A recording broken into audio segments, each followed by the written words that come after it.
Manantitra ny araba mba hampirariso tomboky lasy tomboky vavy ary asaina ampanajana isika rehetra anaraka ny vaovao an-tsary hatramin'ny farany amin'ity atoandro ity. Nisy omaly ny filan-kevitry ny minisitra nalahana filan-kevitry ny governemanta izay natao tetsy Amelampampanjakana n'Ambohitsiroitra tamin'ny 5:00. Isan'ny tapaka tao anatin'ny filan-kevitry ny minisitra ny didy Itsivolana laharana fa 12 tsipika 4-7 tamin'ny 20 septambra 12 mikasika ny fanovana ny fepetra momba ny lalam-pifidianana. Ny didy Itsivolana laharana 12 tsipika 4-9 tamin'ny 20 septambra 12 makasika ny fifidianana kominaly. Tapaka indray tamin'ny filan-kevitry ny governemanta ny didy mpanjakana laharana 12 tsipika 20 ny 20 septambra 12 mikasika ny fiantsoana ny mpifidy mba ho avy Andatsabato amin'ny fifidianana mpanolotsaina sy ny fifidianana ben'ny tanàna ny komina Andrenivohitra sy ny komina Ambanivohitra. Ny 20 ny volana septambra 12 moa no anatanterahana ireo fifidianana ireo. Ny farana tamin'ny fitora sasany ariva izany filan-kevitra izany ary nampitany vaovao kosa ny avy amin'ny serasera ny fiadidina ny fahefana avin-tetezamita. Nisy moa ny fanambarana natao ny filohan'ny fahefana avin-tetezamita makasika izay fifidianana izay ary andeha arahantsika fetrany.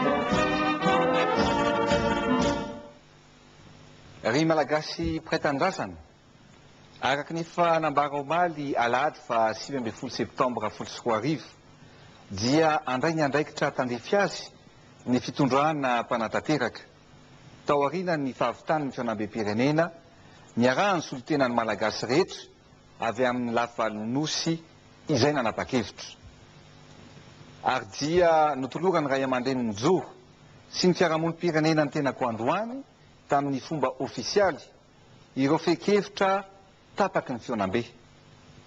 Amafisiko ary fa dia rosony diatsika ananganana ireo rafitra vaovao rehetra ary ho ajaina ny hevitry ny maro. Ho tanterahantsika ny fitsapakevim-bahoaka ampijoroana ny lalam-panorenana vaovao. Tapaky ny fionam-be-pirenena ihany koa fa atomboka any fotony ny fanamboarana ny rafim-panjakana dia ny komuna izany. Noho izany dia ny fampidinika tamin'ireo ray aman-dreniny Njoro sy ny fiarahamonim-pirenena ary koa ireo antoko politika rehetra isan-tsokajy ny tenako androany tontolo.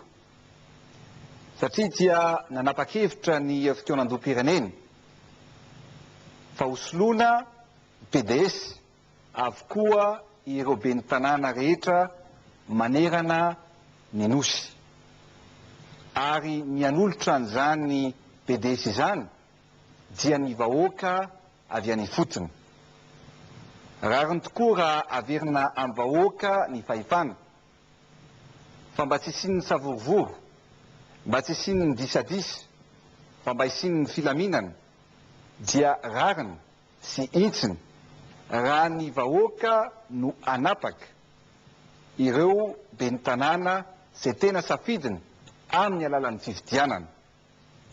Noho izany ary dia tapaka fa ho tanterahany ary ho aroso amin'ny alatsinainy fa 20 desambra 12 ho avy zao ny fifidianana ho ben'ny tanàna ary ireo ben'ny tanàna ampiarina ankehitriny kosa mba ho fanajana ny fe-kevitra tapaka tao anatin'ny fionam-be-pirenena izay maniry ilatsaka amin'izany fifidianana ben'ny tanàna izany dia mametra am-pialana ary hosoloana PDS.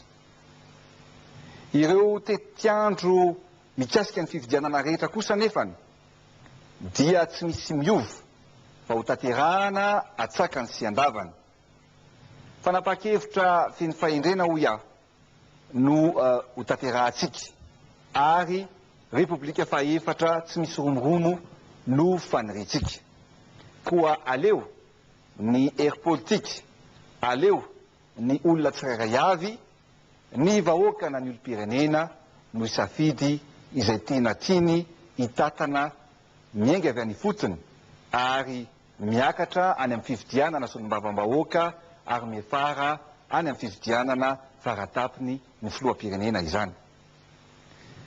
Miara miaiky isika menakavy fa sady manaraka ny ara-dalàna io fanapa-kevitra io no ampisy filaminana satria averina any amin'ny vahoaka ny fahefana.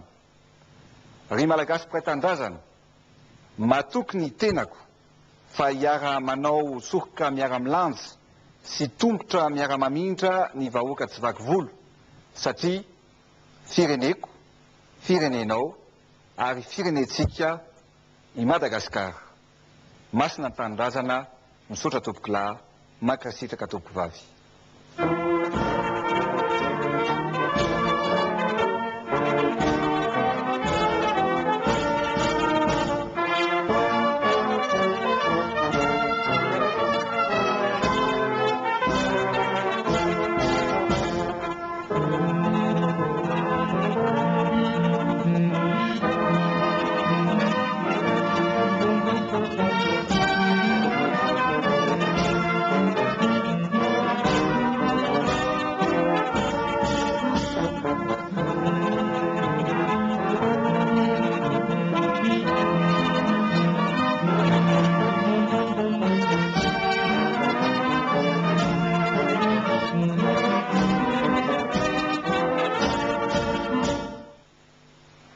Arak'izany dia amin'ny fafito ambin'ny folo ny volana novambra ho avy izao no anatanterahana ny fitsapakevim-bahoaka ary amin'ny faharoapolo ny volana desambra kosa no anatanterahana ny fifidianana ben'ny tanàna samy resahany ireo gazety mpiseho isan'andro voranay tamity androany ity ny mahakasika ireo fifidianana ireo.